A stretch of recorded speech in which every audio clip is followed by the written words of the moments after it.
پاکستانی فلموں کی معروف سابقہ اداکارہ نشو، جنہوں نے اپنی لاجواب اداکاری سے شہرت حاصل کی، آج بھی خبروں کی زینت بنی رہتی ہیں۔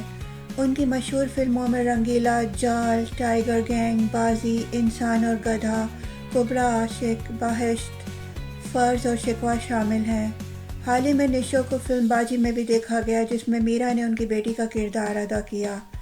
نشو پاکستانی اداکارہ صاحبہ افضل کی والدہ بھی ہیں۔ نشو اکثر اپنی سابقہ شادیوں اور انوکھے بیانات کی وجہ سے خبروں میں رہتی ہیں۔ حال ہی میں سنو ٹی وی کے شو سنو تو صحیح میں، جسے ہنا نے ہوسٹ کیا، نشو نے اپنی شادیوں کے حوالے سے ایک مزاحیہ بیان دیا۔ نشو نے کہا، میں شادی نہیں کرنا چاہتی، لیکن یہ خود بخود ہو جاتی ہے۔ یہ میرا مسئلہ ہے۔ میں کوشش کرتی ہوں کہ کسی تعلق میں نہ جاؤں، لیکن ان پروپوزلز کا کیا کروں جو مسلسل آتے رہتے ہیں۔ میں اپنی ہی برداشت کا امتحان لیتی ہوں اور انکار کرتی ہوں۔ میں نے کئی بار خود کو شادی کرنے سے روکا ہے۔ انہوں نے شو کے گیسٹ گلوکار رفاقت علی کو دوبارہ شادی کرنے کا مشورہ بھی دیا۔